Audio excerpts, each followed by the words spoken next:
Yes, great to be with all these great folks again. It's been almost 2.5 years since we were last in person, actually at the Sunshine Coast, where me and Brendan, part of this team, come from. But it's good to have Scott Polly, Sandy Allen Craig and Marcus Morse presenting today as well. Look, I do apologise, it does look very blokey, and but luckily we've got Sandy there, which is great. And we have had some other women involved at different times with the project team. They just weren't able to be here tonight. But I would like to acknowledge the important role that the Australian Tertiary Outdoor Education Network has sort of played in supporting the research that we're going to describe tonight.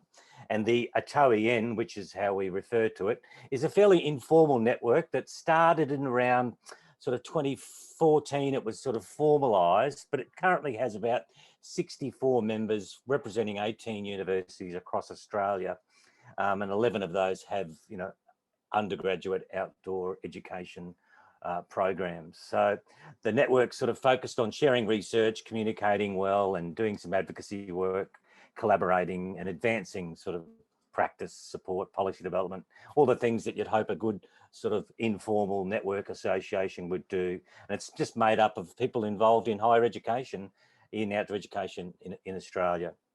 So let's, I'm going to sort of control the PowerPoint. I'm sort of talking for the first bit, but then we'll be handing over to the team to share our experience with this project it's been a good process and hopefully creating some good outcomes as well for us in Australia. The aim of the project was initially to promote broader community understandings of what outdoor education graduates from Australian universities know and are able to do. And the reason that became important was because in Australia there was confusion about what university graduates could do and what they knew, not only because there's the normal sort of variance from institutions to institution, but compared to another training pathway, which was the vocational education and training pathway. They don't have the same sort of variance in curricula that we have in the university or higher education sector. So accordingly, employers have a pretty good understanding of what someone who has come through that competency-based training system are able to do. And that creates a disadvantage for our university graduates because the employer's response is often, well, you need to go and do that vocational education training course, even though they are often at a lower sort of, we call it in Australia, the Australian qualifications framework. It's at a lower level than someone that's completed a bachelor's degree. So it's kind of a bit unfair to some of our university graduates, some of whom spend, you know, upwards of $25,000, $30,000 to get their degree, to then be told, oh, now you need to go and do a vocational education program to be able to demonstrate what you can do. So that's the research problem. And part of the solution that in the early days of our project team, it was sort of Scott Polly and I, well, we were trying to work out, well, how could we come up with a system that would work for university graduates? And the threshold concepts emerged as a system that was being used in the UK by other disciplines. Eric Meyer and Ray Land were the early founders of the sort of threshold concept approach. And look, it's not a perfect system. It's not a perfect way of describing what a graduate should be able to do, but it was a way of us grabbing hold of something that had a bit of credibility already because it had been used in other disciplines, and that we could latch onto and maybe make it something of our own, that we could then start to create conversations between us as university researchers and university teachers to communicate with our wider stakeholders. So just to explain a bit about threshold concepts, because we won't assume that you're all familiar with what they are, but they are a way of describing the really critical things that we believe our graduates need to know or be able to do to I guess, do the job of an outdoor educator. And so Meyer and Land and another author, Cousin, sort of come up with these sort of 6 defining characteristics of a threshold concept. And it's worth just explaining kind of how we define them, because we're going to be referring a lot to threshold concepts. So the first one that they said is that they're transformational. So it's when something really critical to a field is grasped. Well, that's how we can define a threshold concept. They provide transformative levels of understanding. They change, they're a game changer. Another key sort of thing is that they're irreversible. So it's hard to unknow some things once we know them. And a threshold concept can be a bit like that. Once you get it, it's very hard to deny it, that you've got it. And I reckon we've got a bit of that going on in Australia at the moment, with a real awakening and an understanding of male privilege and the way that women have been poorly treated in right up to our parliament in Australia. There's a real increased awareness of how problematic that is and how much it needs attention. And I reckon once people start to grab hold of that it's very hard to unknow that. You can't just turn your back on it. Threshold concepts are also troublesome in that they can be counterintuitive, not quite make sense. So I like the example in, say, outdoor education.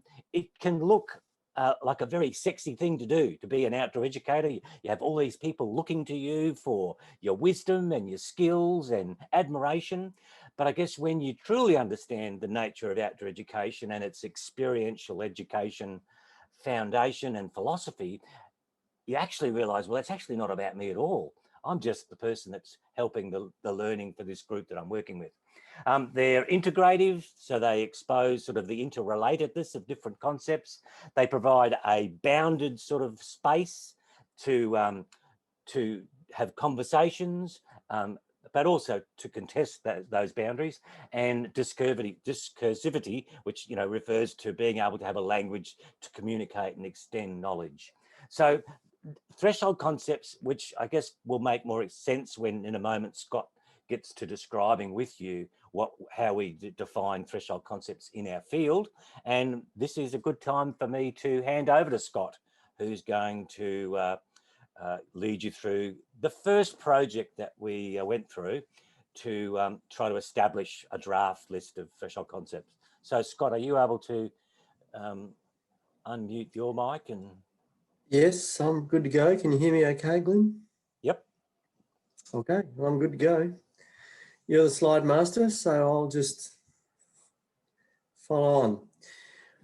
Okay, so once we'd had this idea about threshold concepts, Glenn and I published an initial paper, and we talked to the Australian Outdoor Education community through a national conference, and there was various opinions about that.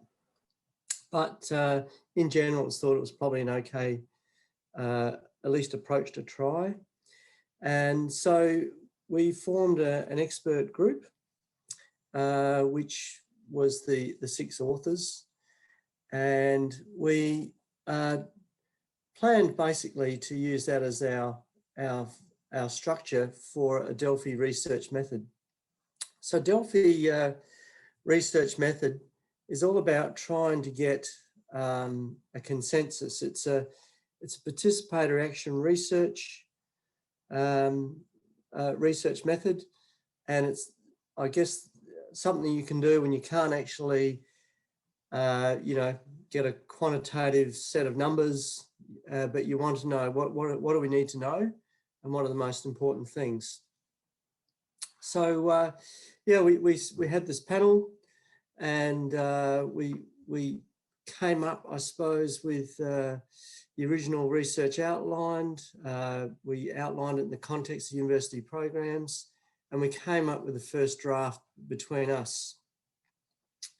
And we took that to the Australian Tertiary Outdoor Ed Network and sought their views. And using the Delphi response, there's a couple of key things you have to do.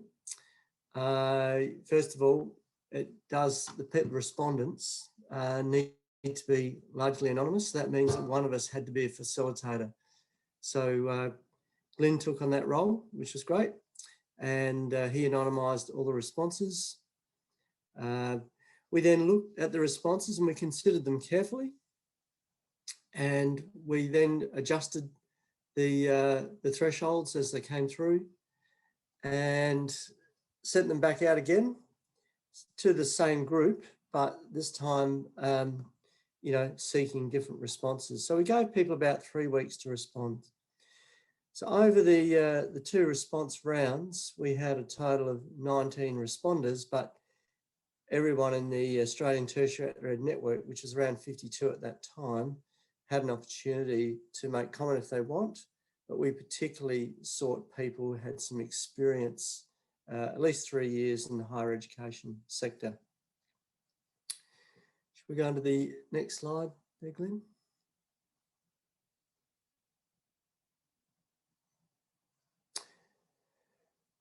Okay, so we were the panel, and the key was this idea of working to consensus. So in other words, making sure that we were all happy. And so that meant some changes to, you know, our original ideas, which is really important. And it was also really critical that we, I guess, came to a place where we felt, yeah, this feels comfortable. We feel happy that we can present this to the world. Do you want to hit the next slide there, Glenn? So this is what we came up with. Now, this doesn't mean it's the end product. We still have another round to go. So and we took that, I suppose, to back to the Australian Tertiary network for any final comments, but we still need more commentary. So you're going to hear a little bit more about that in a minute. But here is what we came up with as a cohort. And the first one is that outdoor educators create opportunities for experiential learning. And this is pretty critical. And I guess one of the things you'd hope with all these threshold concepts is that outdoor educators would look at these and go, yep, oh, that's exactly what it is. So we knew we were pretty much okay with that first statement. That, you know, it was critical that experiential learning was at the heart of what we do. The second one was that outdoor educators use pedagogies that align their programs, purpose and practice. And that came through repeatedly. You know, the importance of intentional structure and intentional outcomes. Third one was outdoor educators are place responsive and see their work as social, cultural, environmental endeavour. So this again came through in the responses, the importance of acknowledging place. And we've seen obviously a lot of research and pedagogy research on that come through over the last years. The importance of, you know, having a social view, a sociological view, the importance of acknowledging culture, try and get my words out, and importance of acknowledging, you know, the role of environment. So that's that real self, others in the environment combination, and that we need to respond to particular places with that cultural lens, socio-cultural lens and environmental lens.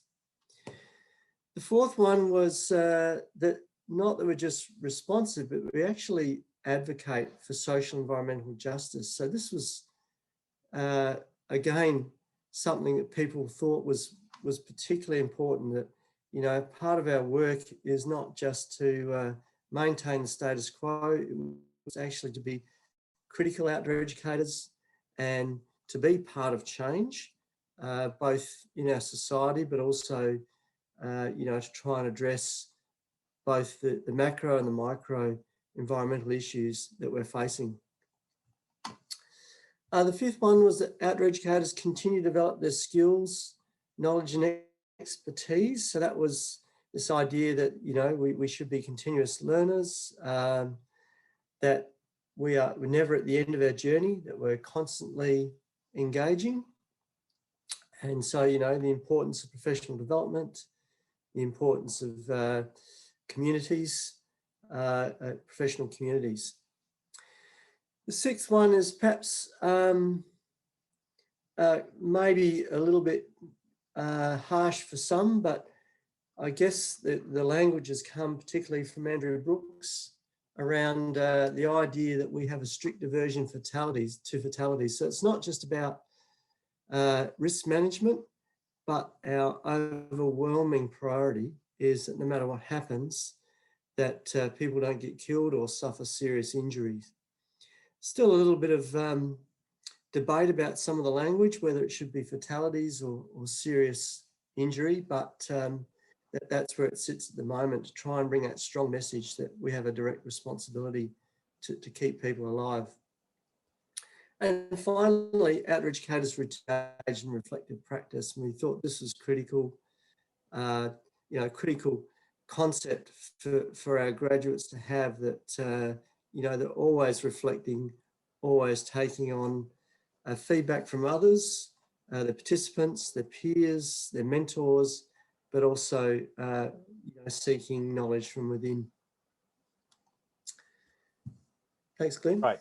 Great, thanks, Scott. So I'll hand over now to Marcus and Sandy, I believe, who are going to talk about the next sort of project, the next phase in our research. Hi, I'll start off. One of the intentions that we always had when we started on this project was that we would, once we had a foundation, we would actually go out to the wider community. So the next stage was to look at tapping into the wider community, to just consider further how appropriate and suitable the draft TCs that the Delphi research method had come up with. So that involved developing a web-based survey, and it was a survey, and then a follow-up would be some semi-structured interviews, which we haven't done the interviews yet, but we've had a fantastic response. Over a third of the people that filled out the survey have asked to have an additional interview with that.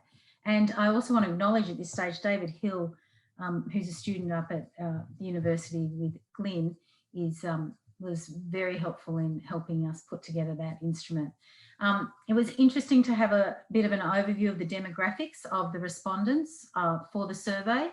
And it was basically one participant chose not to identify gender, but there was a sort of 60-40 split of male and females. And when you look at the age range and the majority of where the group sat, that's quite reflective of the industry, because the majority of the participants, the biggest response was between the ages of 20 and 40. And anecdotally, in our profession in Australia, the ratios of males to females drops off. The females get less and less throughout the profession.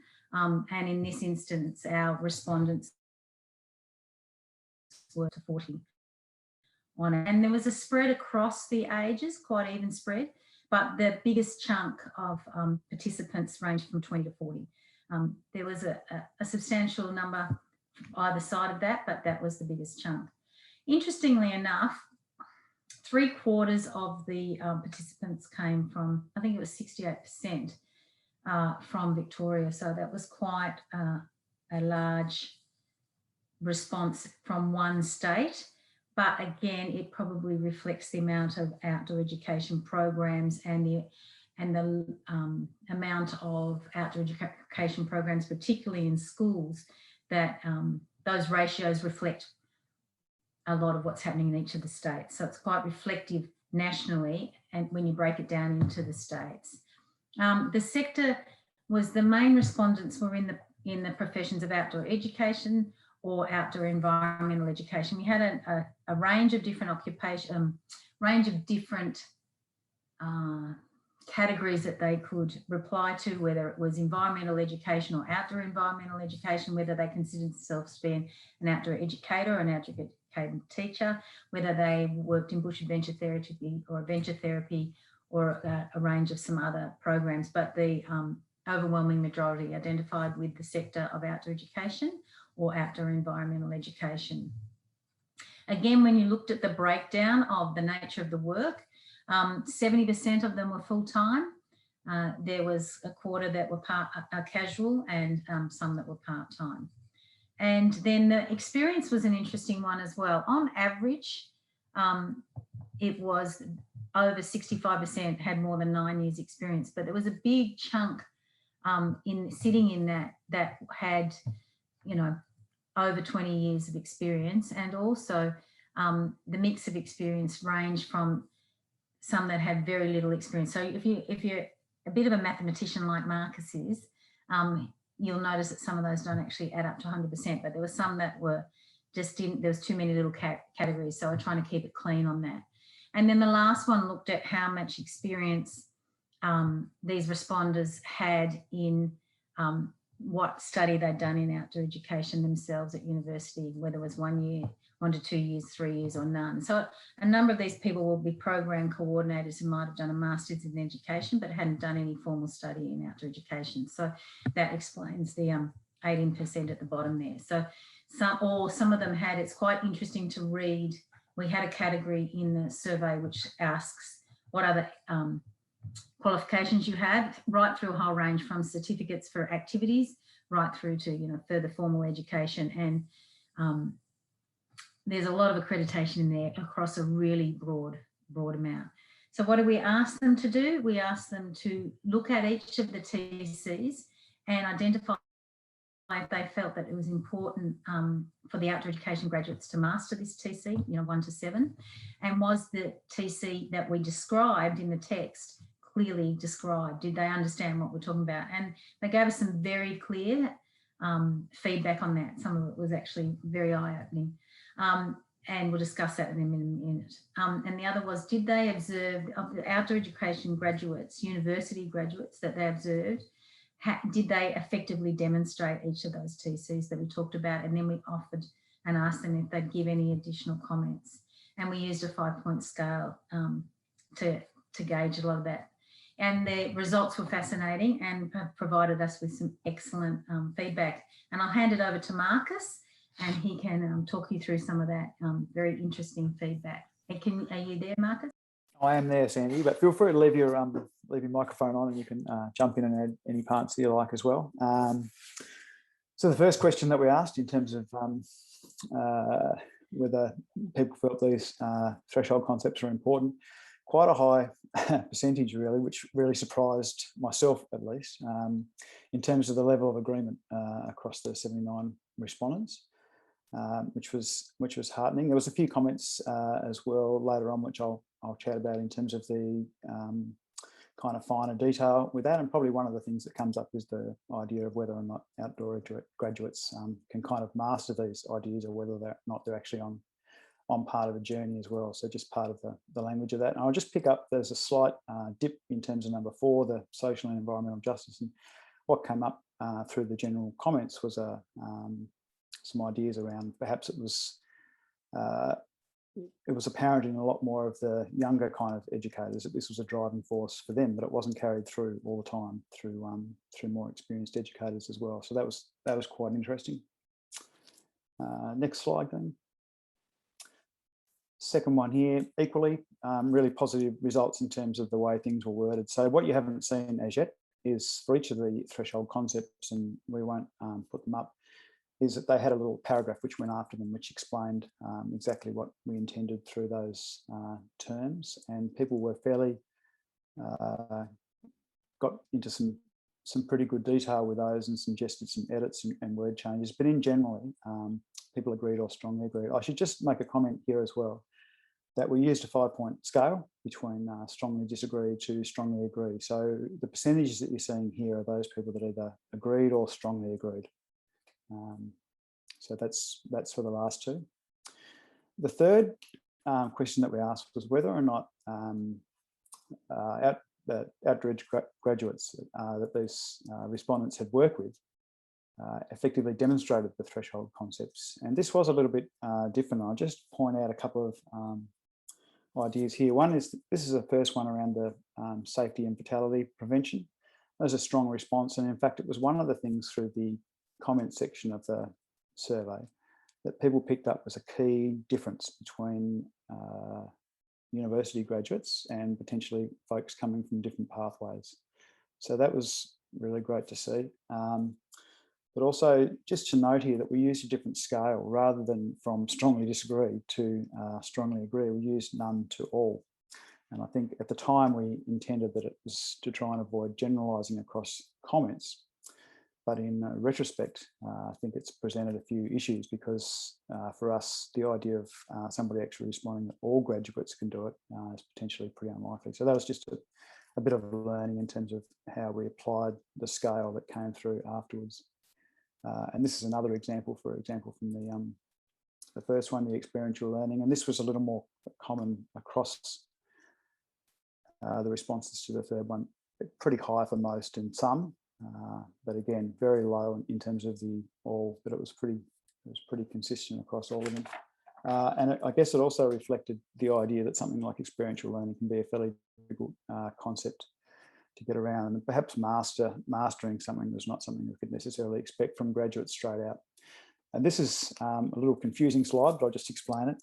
It's the other 5 threshold concepts in terms of whether or not the respondents felt that the graduates could master them. I haven't numbered them.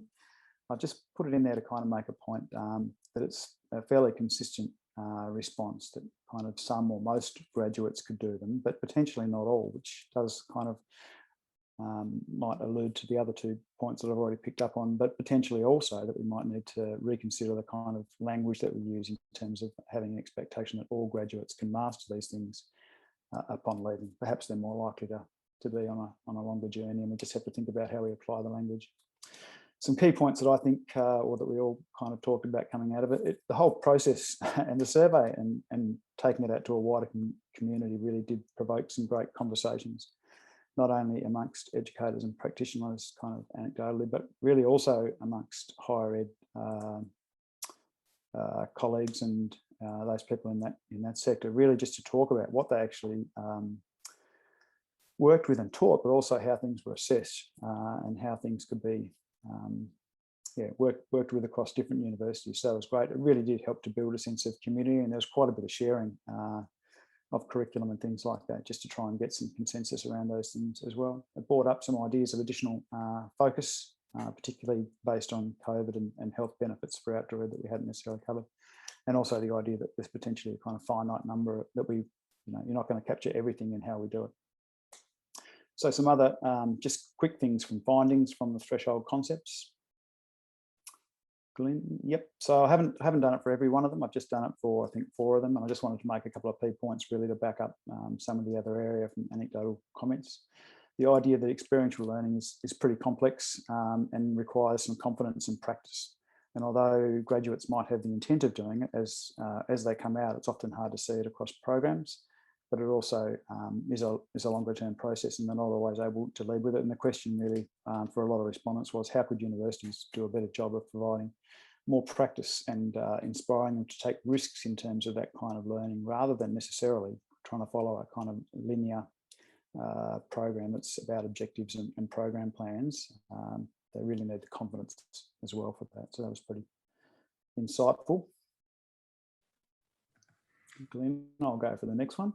So just also, if I could interrupt on that experiential learning threshold concept, there was a number of comments that also were like, described that once the graduates got into programs, that they didn't feel that the graduates had the flexibility to go down that path because they had very strict guidelines of the scope of which they could allow their participants to sort of experiment.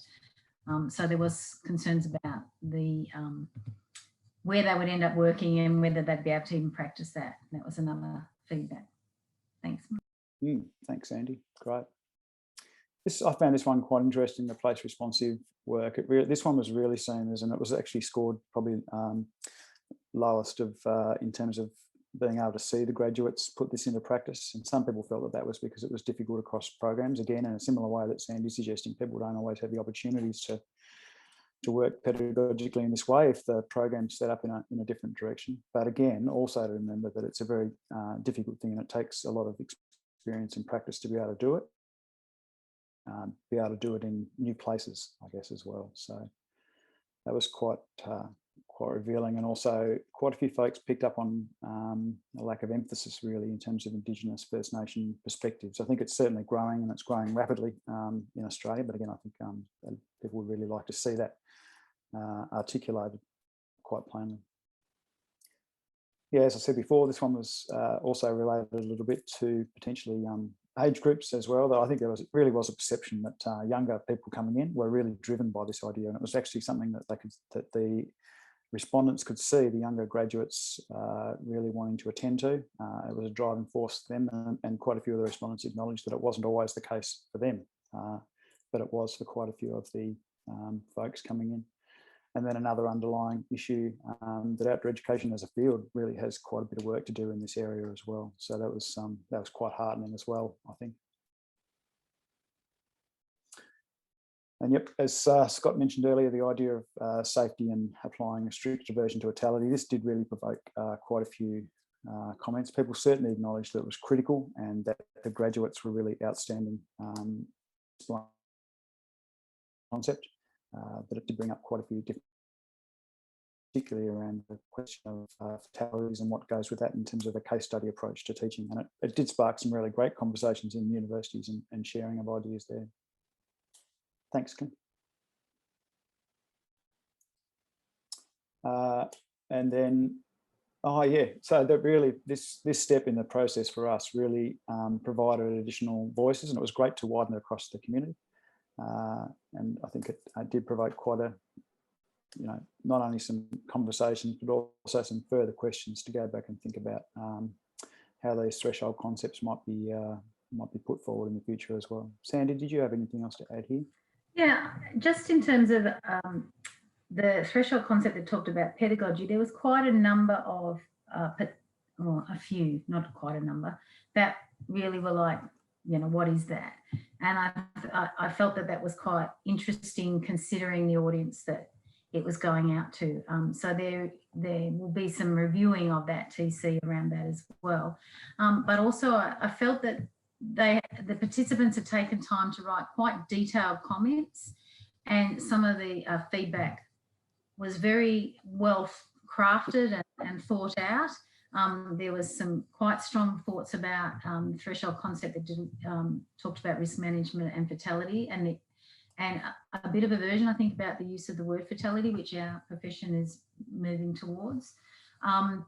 And there was some feedback that was, I think we will very seriously look at and take on board in the way we have written the threshold concepts. I think it's been incredibly valuable and the care that the participants have taken to give really quite detailed and considered feedback. So as Marcus said, it's really engaging the outdoor education community in a way that we probably haven't seen with as much in-depth sort of feedback before, and lots of further discussion and some robust discussion to be had down the track. Thanks, Marcus. Great, thanks, Sandy and Marcus. And let's go now to, again, I think a combination of Brendan and Scott to talk about two current and ongoing sort of projects that are kind of working on at the moment. And I should just point out, this is all unfunded research. So sometimes the wheels of progress move fairly slowly, but these are projects that are sort of in process and in train at the moment. So I'll hand over to Brendan and Scott. Do you want to kick off, Brendan? There we go. We're all good. Okay, thank you. And thanks to everyone that's come before us. If you do want to have a quick stretch, we've been sitting here for a little bit, so feel free to have a little stretch. Your cameras are off, so you can get up and jog around if you like, and do a bit of calisthenics. But we're sort of moving towards this idea of now this opportunity to put some of this knowledge around threshold concepts into practice. And a call was put out to the ATON for groups to come together and look at some of the areas that we might look at and consider, how do we make this into action and put them into sort of process at university. And Scott, myself, and some other colleagues, Beth McLeod, Joss Rankin, Duncan Picknell, and Peter Bovagno, came together and started talking about how to assess threshold concepts in universities. And we sort of had this problem. How do you assess them? How do you draw together the diversity of practice? In Australia, we have a number of universities that are involved in delivering or facilitating outdoor education. And then how do you then articulate that to the stakeholders, to employers and to the students that are involved in it to make sure that it all makes sense? And then what do we assess? So we sort of started the process of thinking, well, what are the assessment processes that are involved? And we thought about, well, there's essays and reports, and we often have reflections, but they're kind of, we've got a lot of literature around how to assess those, but then we come to this diversity of components within fieldwork, and then, which is a major underpinning component of outdoor education. And Glyn and others have written sort of papers on the idea that fieldwork is a signature pedagogy of outdoor education. But then how do we assess that? My own research with Glyn on fieldwork highlights across all the disciplines that it's a troublesome area, and it can go unassessed. It can be a tick and flick. It can be just treated as a hurdle component. It can be part of the reflective practice. It can be case studies. It can be all these different things. But how do we collectively come together to say, well, if we're going to assess these things, how do we do that? And then establish some rigor and an acceptance of the diversity. And particularly in the Australian environment, we have such variation in the places that we do these things that it's important to understand that, not just make a one size fits all sort of a process to assessment. Feel free to jump in at any time, Scott, if I'm sort of going off path. You're doing a great job. Okay, next slide, Glyn. So we set about first off searching the literature, and we were divided up in amongst a groups of us within that sort of working group to look at different areas. And we looked at the idea of the literature and looking for some signposts, essentially initially around assessment. And the assessment sort of literature talked about, and we linked it to some of the areas of fieldwork, particularly because we understood that that's an underpinning component, that there needs to be equity for the students and transferability, that they make sense of it and they can move forward with this so that it enables them to do other things, that the assessment needed to be hinged with and aligned with sort of academic principles of rigor, utility and adaptability, that it wasn't just a standalone, never to be repeated again, that there was some leverage that they could utilise, but there was also some benefit to it, that the students had to grapple with the assessment tasks. They couldn't just be a tick and flick, that turning up to the fieldwork wasn't just a means to say that you've done it. And it needed also, particularly with our field, to be clear and relevant for employers, that there was an understanding and a clarity behind what we said when we were assessing people. So that came through in the literature. So we sort of used those as signposts as we went forward to then understand a little bit more about, well, who is using threshold concepts, and then looking at what can we learn from them in their practice around assessing them. So that's our next slide, Glyn. Okay, so the learning from others, in Australia, we haven't had a lot of literature written about assessment in threshold concepts, and nor is there a lot from around the world. There is some areas, but we sort of aligned ourselves and we started looking at particularly physiotherapy and occupational therapy were two fields that had done work in this area and were emerging areas of research associated to threshold concepts. So in understanding some of the architecture of their assessment, we understood that, well, they have some shared similarities, and that gave us sort of being comfortable in sort of looking to them in terms of, well, they have a patient-client safety focus. They have some valuing of experiential learning. There's an emphasis of effective interaction. And there's also some of those skills that need to be assessed. It's not just theory. There's some definite workplace skills that they need to be able to achieve. And we also understood that they often deal with novel situations. So that fieldwork that is with us is similar to the fieldwork, if we say their clinical practice, that sits within their sort of fields as well. So Josh Rankin did a lot of work in this area in drawing out some of the architecture behind what their assessment tasks and their assessment sort of protocols look like. And that's our next slide, looked at these areas in sort of hinging this architecture that came through. And I'll talk about these a little bit more in depth, each area, but the idea that within their architecture that it was constructive alignment, and that's been something that's been talked about for a while. You know, Biggs and Tang has talked about these ideas of constructive alignment for a number of years, but that integration of assessment with teaching and learning. And it needs to fit within this idea that it is formative and summative. And with that summative, both those areas needs to promote the opportunity for ongoing feedback. And we thought that useful in the understanding of the journey that students would take in terms of achieving a threshold concept, that we can't just have a summative task that then finishes there. The summative task needs to feed into their next semester or their next course area. So it helps them to transform their thinking and understanding. So trying to convey to students that the summative task won't just stop, but it's the next step on the pathway. In doing that, it's that ongoing nature of things. Sorry, Glenn. And that there's a continual scaffolding of those processes is what we sort of identified from their work. So that, and also that authentic assessment was critical within their architecture, linking real world practice to their actions and their assessment.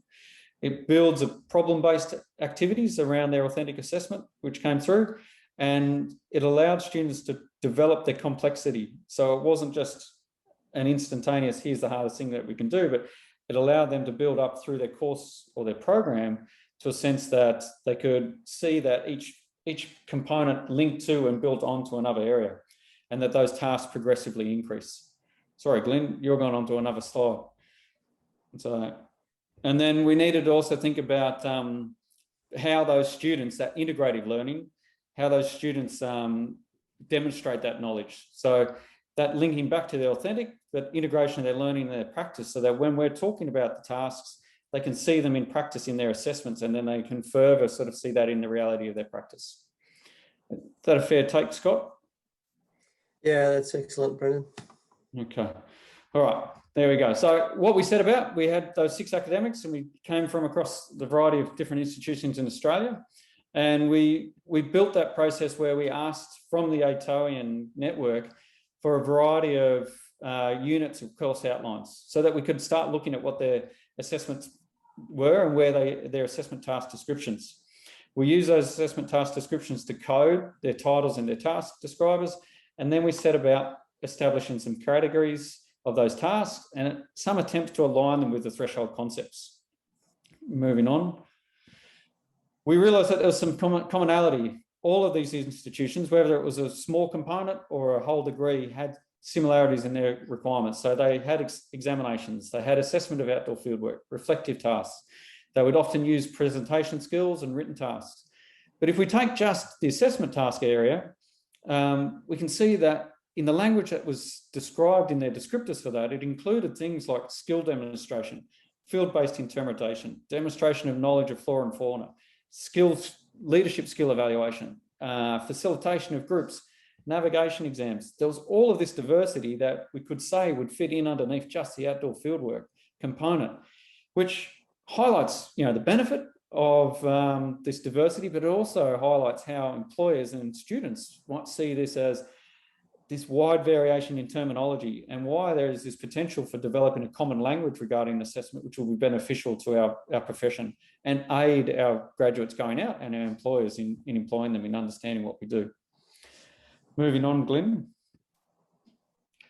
We noticed that particularly there was some commonality, and there was major focuses on the area of outdoor fieldwork across all of the universities. It was the most common type of activity to be assessed, which kind of is interesting based on the research in other disciplines, is that we recognise it's difficult to assess this area, but in outdoor education we're trying to, and we do it in different ways with practical skill assessment, but also some focus on effective and meta skills. So often using mark criterion, so students could understand where they sit within their development of that understanding of fieldwork. There was a lot of written tasks, often focused on experiential learning and planning for those, and also linked to development of programs and risk and safety assessments. So they were consistent. There was also, as we moved into the later years of the degrees, a sense of reflective tasks, going back and looking at what we did with the students and what they understood and how they could draw that out to understand, the nuances. So hopefully moving on to that higher metacognitive sort of stages of, well, these are the things that we do, but how can we do them better and improve on those things? We came up then with sort of, and I apologise, but the table didn't quite fit, and I could have probably done the slide a little bit differently, but we started to try and link how they might start to fit against some of the threshold concepts that we've got there. And this was difficult. This was something that we probably tossed and turned around a lot. And we have a paper under review at the moment, and it was one of the areas that we do need to go back and look at again, in how we sort of make these alignments, because they're not always quite clear, but we're thinking, and Scott might help me on this, that these are signposts to ideas versus sort of guidelines.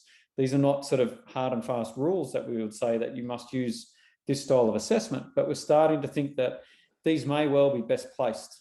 And it is another step into our research that we'll start looking at, well, how are people doing these research styles in a way that is sort of beneficial or useful?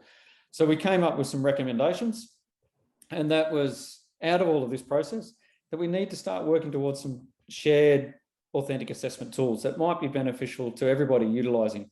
It's been done in physiotherapy in Australia, and there would need to be enough sort of flexibility to be allowing for place and the style of student and the location that they're in, but some sort of similarity to enable sort of commonality in language. We understand that the sequential alignment of threshold concept development needs to be linked with ongoing formative assessment, and that the use of common and consistent language will aid our sort of articulation. If we're going to use threshold concepts, our assessment should align with that to have a commonality in language, so our employers and our graduates can understand them.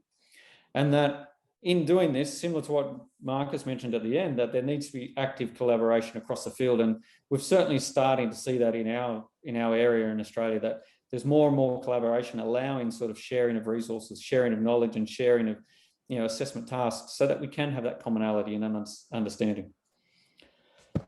What do you think, Scott? How do we, before we go on further, anything to add to that area?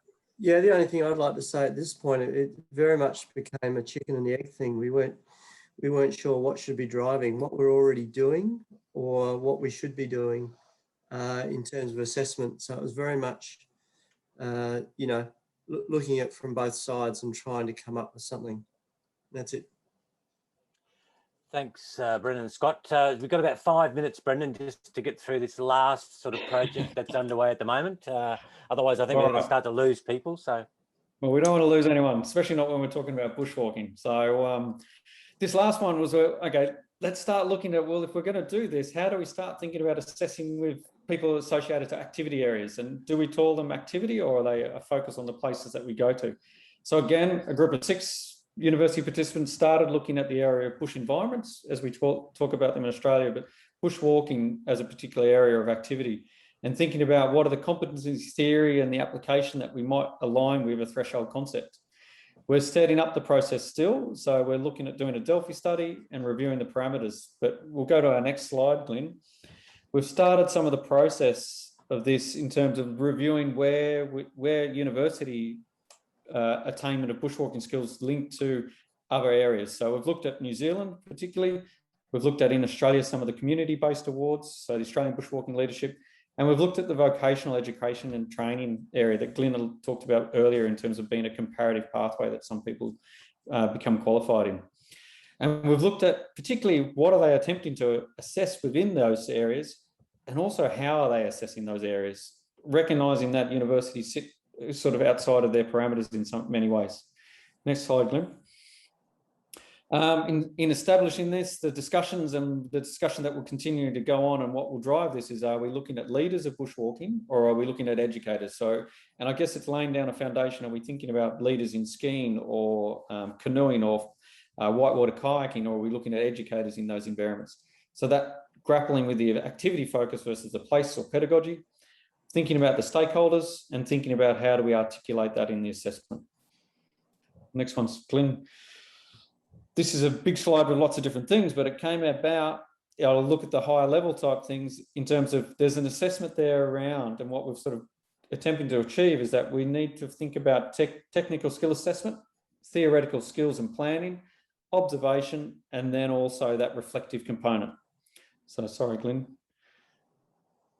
We're going backwards. So most of the other areas only got to the observation, the technical skill and theoretical and planning, and got to observation.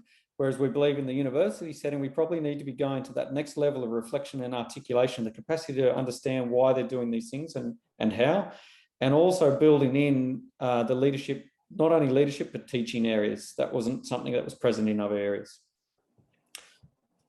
We'll go to our last slide. So there's lots of considerations for us to think about how we do this in terms of time constraints in the field, the variations between assessors, the groups that we might be with, the locations that they're in, and making sure that are we assessing them in a context that they can be readily, can that be readily identifiable across a number of different different cohorts? And then how do we do that in a way that makes sense? I think we might bring it to an end there, Glenn. We're probably rushing a bit. That might not make sense. Thanks, Brendan. There is some published research already. So a paper there, well, 2 papers in the Journal of Outdoor and Environmental Education on the processes that have been described, with a few more hopefully in train at the moment. There is also a book due out later in the year that explores, I guess, with the help of Noel Goff and Annette Goff, Janet Diamond, Heather Prince and myself have collated a book with about 33 different chapters from people all around the world that articulating, I guess, using those threshold concepts as a bit of a loose framework for some of the theory that could underpin the teaching in a university outdoor education program. So from here, thanks for the people that have presented, and thanks for hanging in there, people in the webinar. But we had some potential questions that we'd like to throw back to you, or do people have some questions that they wanted to throw back to us? I might just move to this screen because I can't actually see any faces when I use that screen, and it would be nice to be able to see people's faces if they did have some questions that they wanted to ask us. But perhaps I'm happy to throw open to the floor. Heidi said she was happy for us to sort of manage this ourselves. If you do want to ask a question, all you need to do is unmute. Maybe you could show your face too if you wanted to, but there is one there from Steve Hannon. yeah, Very I interesting. see that. To what extent would these threshold concepts distinguish graduates from those who are vocationally trained? I was thinking particularly about number 6 versions of Fatality. That's a fair representation of your question, Steve? Yeah, I don't know if you can hear me. Yeah, no, I was just wondering, like, the research is based on distinguishing university graduates to some extent from those who are vocationally trained. And I on that particular one, I was wondering, did that come across strongly, that was a distinguishing factor between university trained graduates and those who are vocationally trained?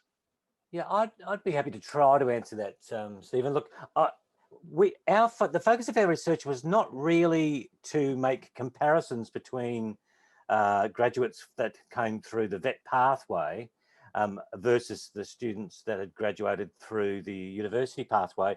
I think it was more about just trying to get our house in order and describe what we felt university graduates could do.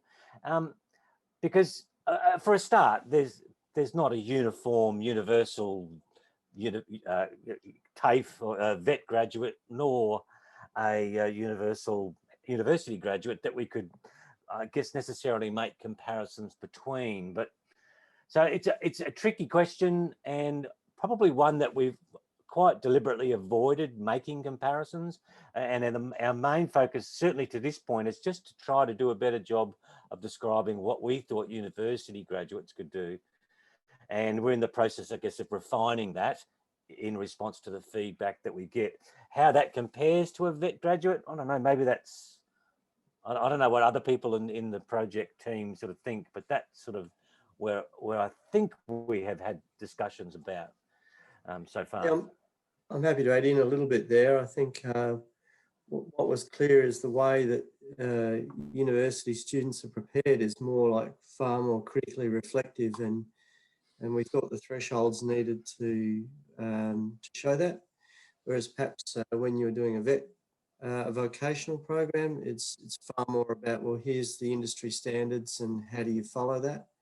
And we did want to make sure our language, not to compare, but directly between them, but at least to highlight the capabilities of university graduates in that space.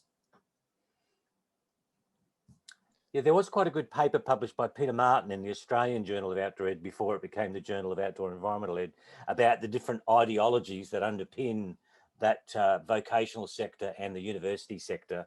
And I think that a lot of the differences that might occur kind of stem from those ideological differences in the whole way education is approached.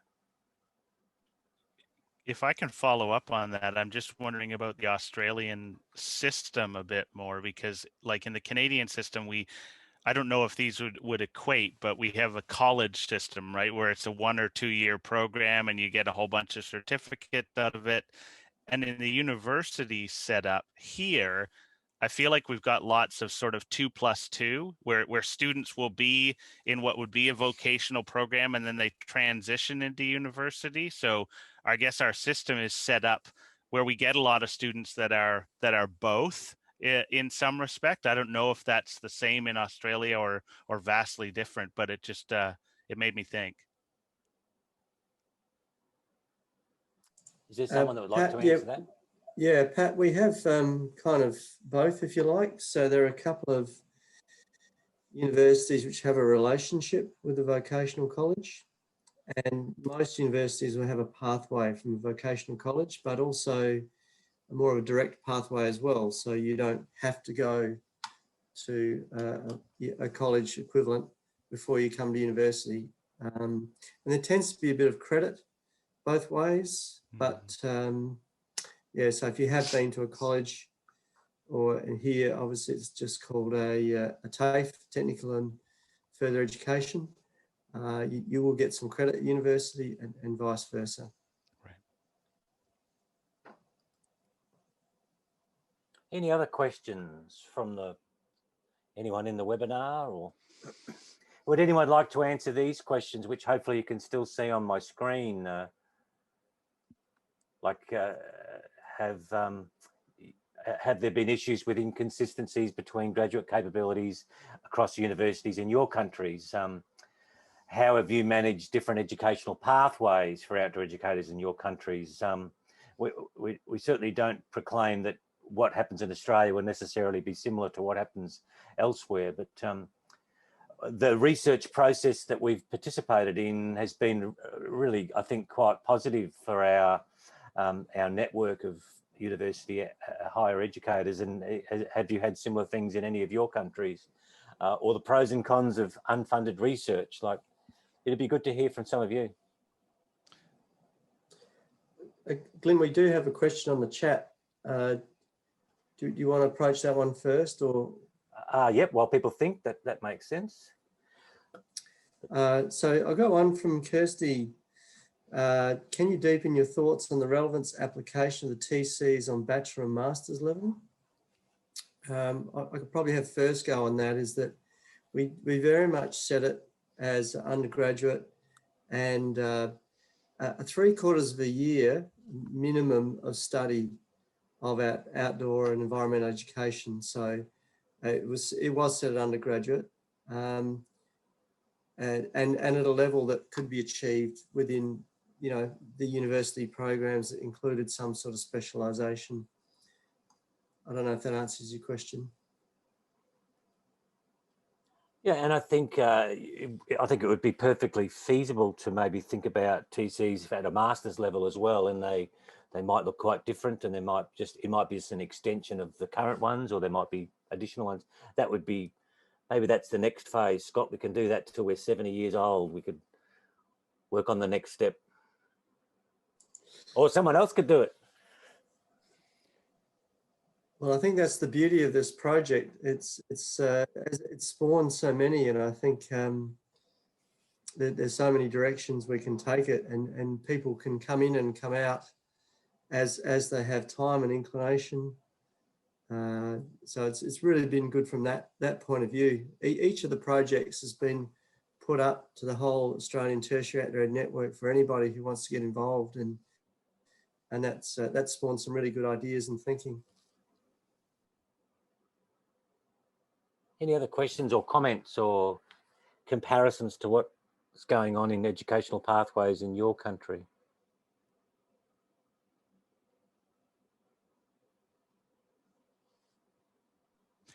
don't want to hog the question period, but I did have another question or thought for it's specifically on your last part, Brendan, the bushwalking activity stuff, and that's because, like in Canada, for example, you know, some of our more, I don't know how else to put it, sort of technically robust activity areas have very clear certs, right? Like to be a whitewater raft guide, you need this ticket. To be a whitewater kayak guide, you need that. To be a mountaineering climbing guide, you need this. And so what we would term hiking never really had its own certificate level. It was kind of just people did it. Various universities taught it however they felt like teaching it.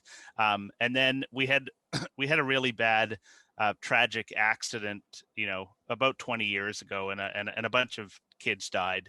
And that really spawned an entity called the Outdoor Council of Canada, who are now sort of doing a field leader program, which is sort of hiking in relatively simple terrain. And what that's done is, I think universities have taken that on, or some universities have taken that on in different ways, right? They've embedded Outdoor Council of Canada certification into their programming, right? So it's almost like taking the vocational training and lumping it right into your university programming because of various reasons. So I'm not sure if that's happening elsewhere, where there's this sort of embedding of certs within the university education program.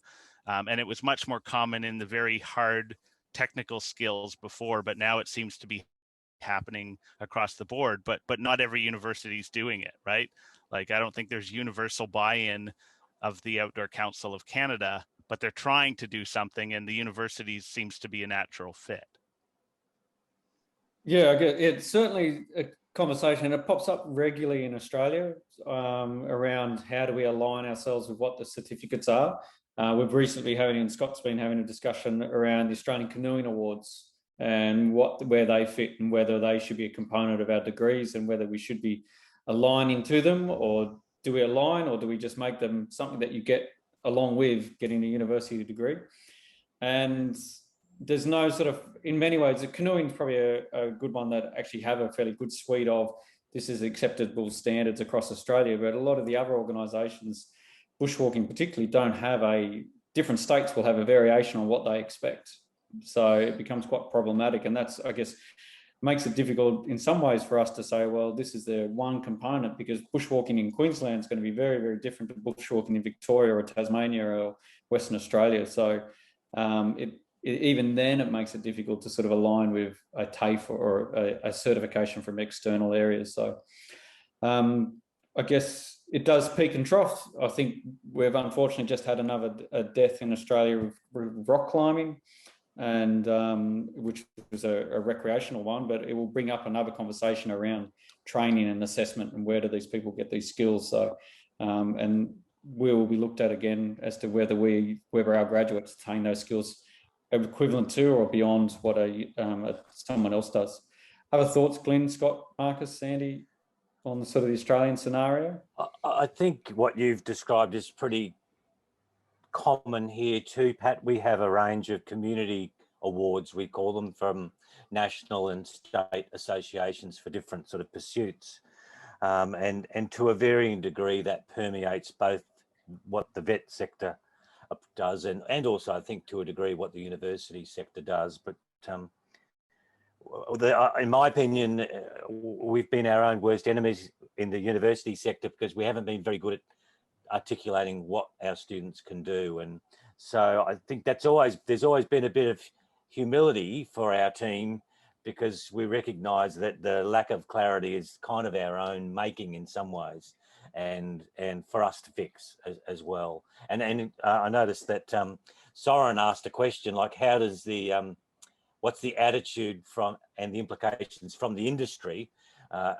And I guess that just that word alone is contentious in Australia, because educators, we like to use the word profession to describe what we do, whereas in the vet sector they refer to industry. But look, I suspect there's quite a number of folks within the vet sector that don't understand what we're trying to do at the moment, and they probably think that we should just use their language to describe everything that our graduates do.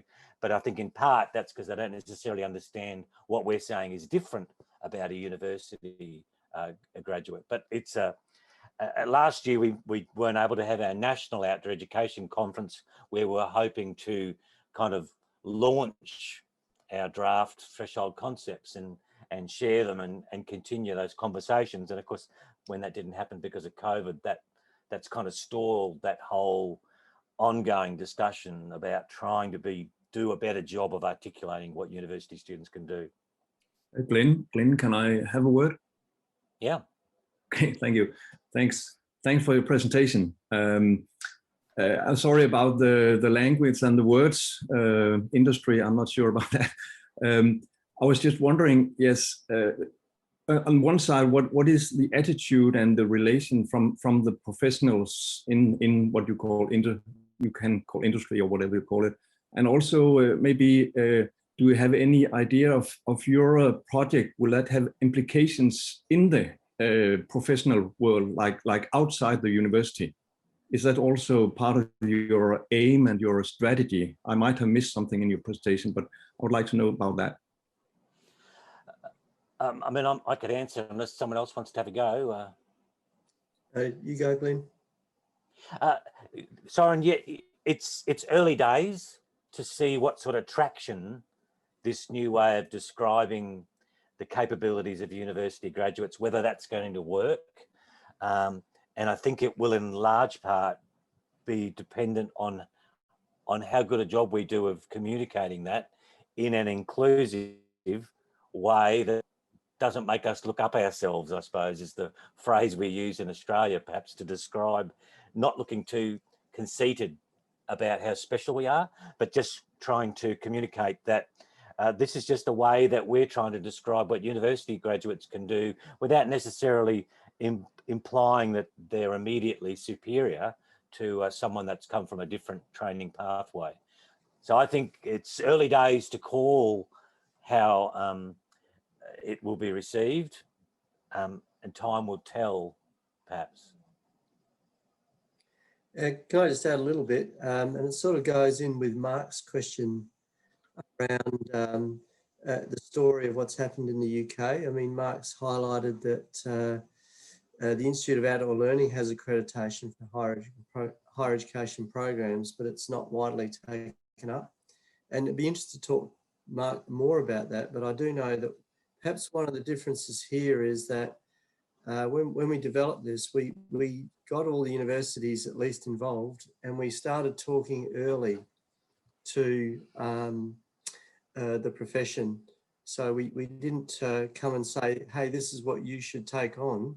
We actually asked them what they thought and had been trying to be responsive to their feedback and trying to keep them involved as much as possible. So we're not sure that will work, but it seems like a good place to start. So yeah, it'd be interesting. Mark, your comments seem to suggest that I don't know how you arrived at your accreditation and how much it involved higher ed. But the fact they haven't taken it up seems to suggest perhaps there might have been a bit more engagement. I don't know. Yeah, well, I can't quite recall who designed the accreditation. I know that I put our program through as part of a pilot study. And I think it's a degree is a degree, and you're a graduate. The fact that you happen to study this subject and the processes that we call outdoor adventure education at my place can look similar and yet different to others. So in my comment there, it's like the level of detail that you've gone into.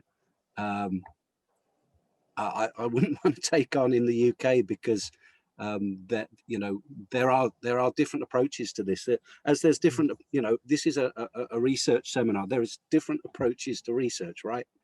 And there are some people who will take a different positions, different worldviews.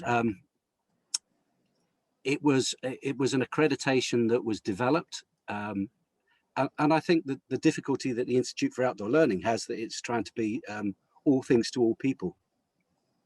And you've just touched a real sensitive nerve for me in this discussion, which is great. And that's kind of what I wanted to be part of in this webinar series is, you know, I don't use the term industry. In fact, you know, the term industry is widely used by people who work in outdoor settings doing very familiar things like bushwalking, or we would call it hill walking here, or canoeing or rafting. But we don't talk in the UK, and I don't believe internationally, about a teaching industry.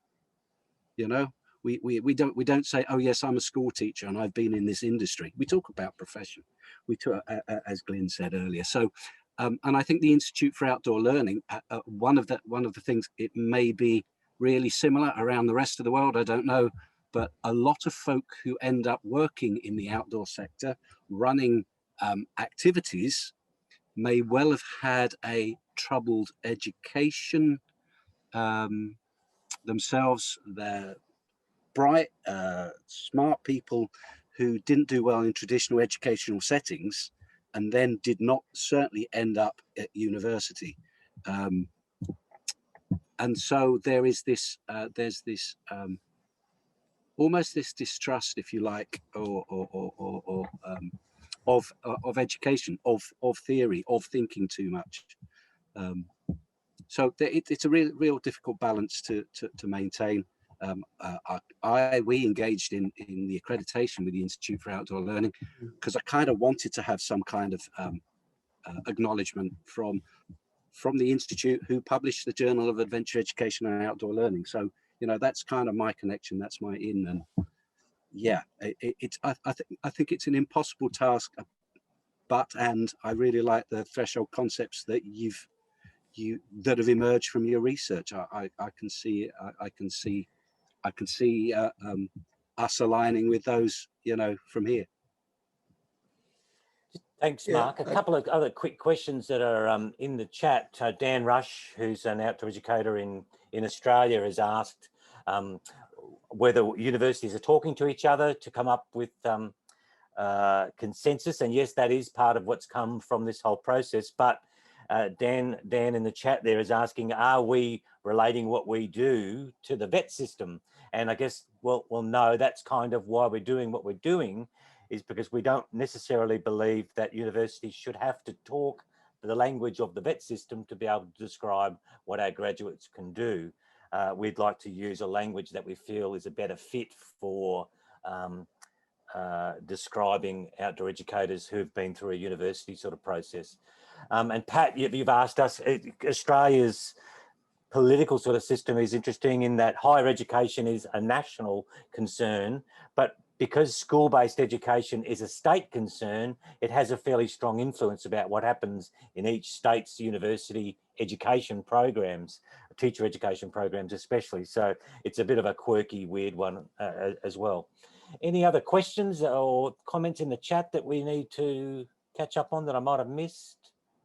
Or comments from the project team or floor? We've got probably add that might help address too, Glyn. We did focus on outdoor and environmental education, and we said that that's the particular field. So we acknowledge that there are people who are outdoor leaders who aren't outdoor environmental educators, and they could be in a broad range of areas. So it was less about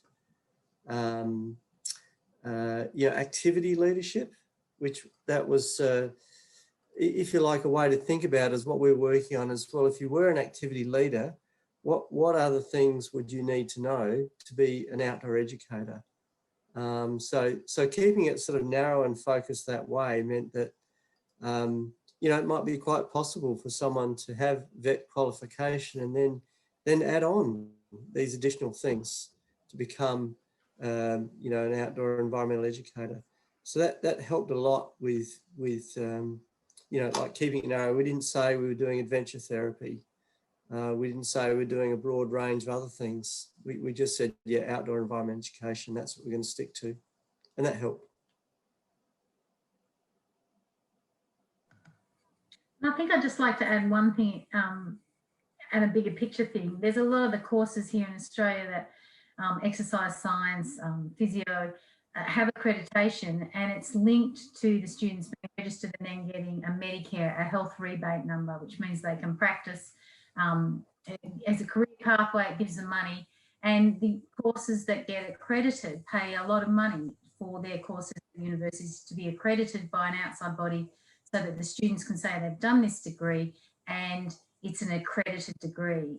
And in outdoor education and outdoor environmental education in Australia, there's no link to that sort of monetary drive and push.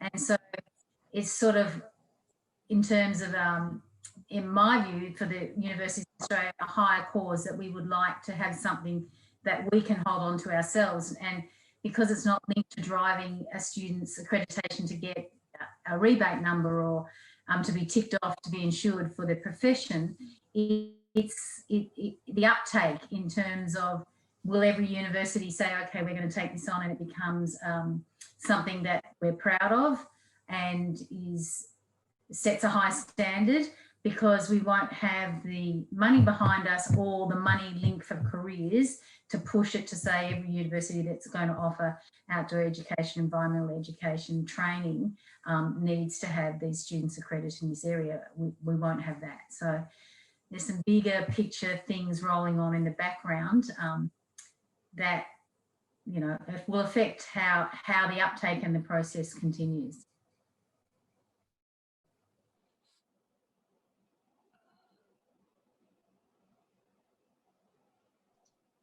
Any other questions? Otherwise, we might be ready to, I think 8:30 was sort of the intended finish time that Heidi had mentioned, and she's got a few announcements, I think, just to wrap up with.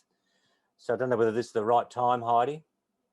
Yeah, for sure. There's a comment's just come into the chat just as you said that, but I think it's more of a comment than a question. So that's great for people to have a bit of a check into. Yes, it's been really interesting to hear how this research has progressed. I was initially linked very briefly with it and involved through the network in Australia before I left you all and came over here. So it's great to see it's continuing. I think it's really interesting how it's actually brought the network together and sort of held it together a bit stronger than maybe it might have. I don't know, I could be wrong. But I think having shared research among colleagues across universities is really powerful. So I think something definitely worth considering where possible in our spare time, maybe we can all do a bit more. So which is one of our ongoing giggles here over in Edinburgh at the moment. Really great. Thank you. I want to thank you, Sandy, Scott, Marcus, Brendan and Glyn for leading the way with this presentation. Yeah, big clap for everybody. Thank you so much. It's been really great to kick it off today. Thank you to everybody who's attended and engaged and asked questions.